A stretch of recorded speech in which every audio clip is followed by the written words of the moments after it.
to the Henderson International School, which I think answers a lot of questions.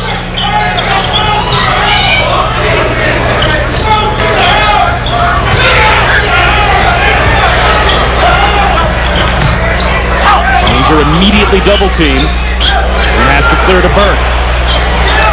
Cornley knocks it down. For Cornley, one of his cousins, Jamel Cornley, is a star at Penn State, so it's in the bloodlines. Nice patience that time by Northland.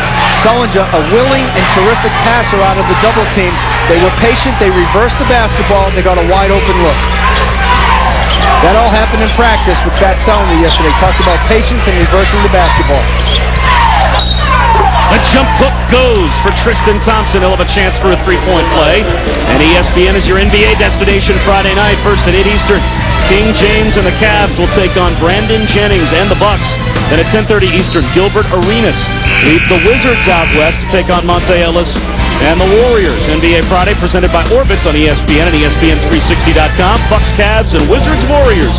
Coverage begins at 7:30 Eastern with Kia NBA Shoot-Around.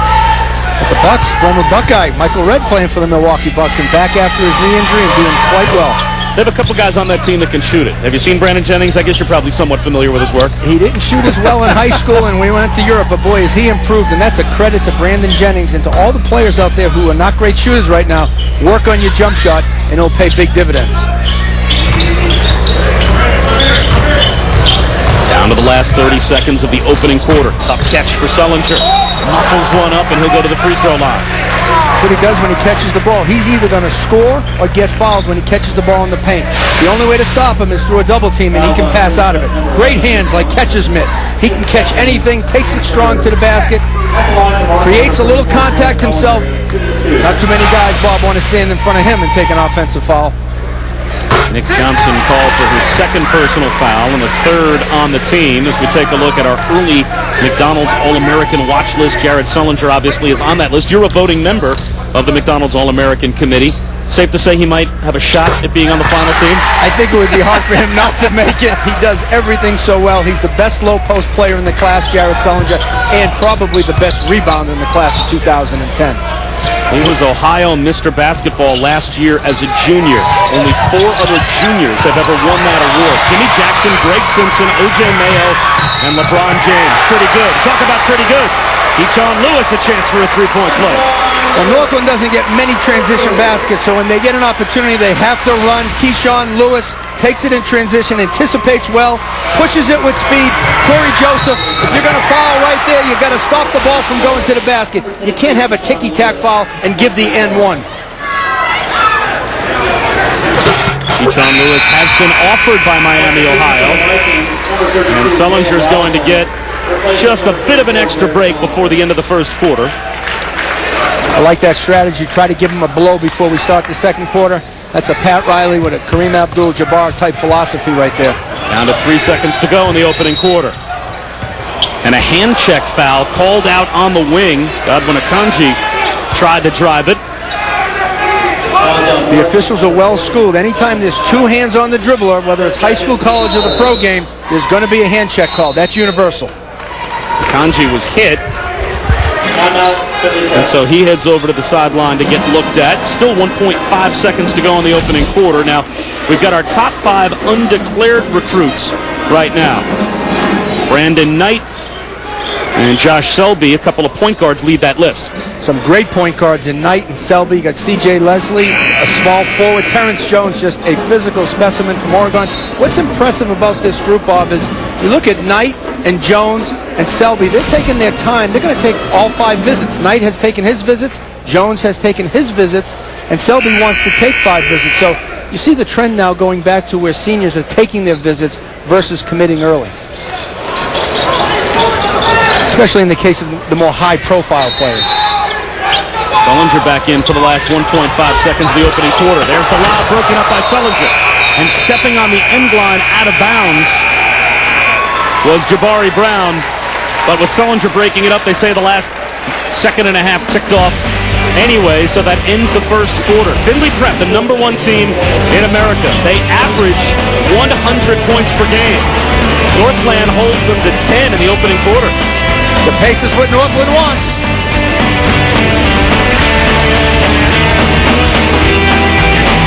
13. Findlay Prep from Nevada down by 5 as we start the second quarter. And men's college basketball action continues on ESPN Saturday afternoon, a doubleheader. First at noon Eastern, it's Michigan taking on Sharon Collins and Kansas in the green game. We'll explain. Then at 2 Eastern, Deion Thompson and North Carolina head to Cowboy Stadium to take on Damian James and Texas. Men's college basketball, part of Holiday Hoops presented by Kay Jewelers on ESPN on Saturday. For more information, you can log on to ESPN.com. And what we mean by the green game, we're going to spread awareness of an eco-friendly environment within the sports community. We'll tell you how to be eco-friendly, what it means, how important it is to get involved. We'll showcase what both schools are doing to be eco-friendly and explain how easy it is for you at home to get involved and help make a difference as well. That's in the first game of our doubleheader coming up this Saturday. I think Texas is watching this game with Tristan Thompson coming in next year. They also have Mike Kabonga from St. Benedict's High School in New Jersey, class of 2011, committed to Texas. And they're going to join Avery Bradley, who played at Findlay Prep last year as the #1 player in the country in the ESPN U Top 100. And move inside. Missing with the left hand, though, was Jalen Robinson. Well, you know, Jalen Robinson made a verbal commitment to West Virginia and Bob Huggins, and you can see why. A block in the first quarter, and the spin move right here in the second quarter. You can see his upside, his athletic ability, and potential. He's only a sophomore, but he has, as Paul said, already made a verbal commitment to West Virginia. From the corner, rolling one home is Jabari Brown. He's number 58 among our ESPN Super 60 juniors. Jabari Brown, strong guard, scores it, can stroke it. Reminds me of a former great Buckeye, Jimmy Jackson. Nice catch inside in traffic, and he lays it home. Jared Sullinger, he makes and maintains contact in the low post. He waits for the ball to be delivered to him. He's got a great pair of hands, and that was a super post feed from Northland.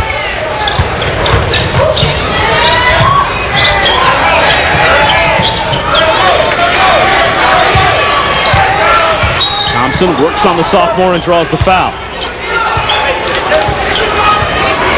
Take a look at Sullinger, puts his body to seal his defender. The lob goes over the top. The weak side help was a little late. If you're Findlay Prep, you have to pressure the pass, and that was the deficiency on that play. Findlay Prep didn't pressure the ball well enough. Too easy a lob inside to Sullinger. Findlay Prep is #1 in America. They average about 100 points per game. Now they're playing against number 13, so it's good competition.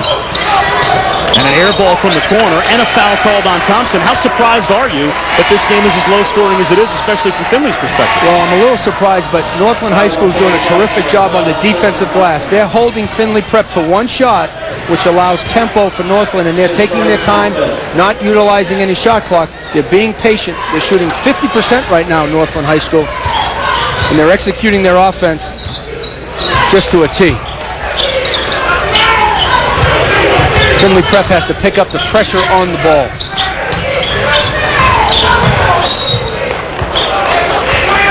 Takeaway and a whistle. It stays with Northland. The Northland Vikings, established in 1965, part of the Columbus public school system, an enrollment of about 1,300. They won their first ever state title last season as Satch Sullinger got a lot of buckets from his son Jared, just like that one. There's 2 more for the big fella. He can find ways to score jump shots. He's a master in the low post, but he will go to the offensive glass, and he will try to dominate this game in the paint tonight. Corey Joseph hangs and can't hit. Sullinger another rebound. Burke for 3. Great look, wide open in transition. You can't ask for a better shot than that. Saved by Keyshawn Lewis, but a turnover, and here comes Corey Joseph, and now Findlay able to pick up the speed of this game, and a strip away, though, by Burke. It stays in the front court with Findlay. Sullinger with a beautiful spin move as he tight ropes along the baseline with the tip-in. Surprisingly athletic. You have right there going to the basket. Sullinger rips it away from Jabari Brown, number 32 in the blue.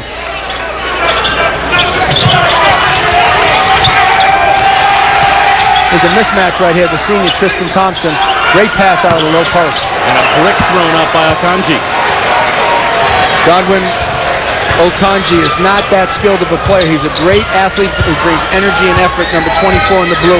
He needs to get closer to the basket to be more effective.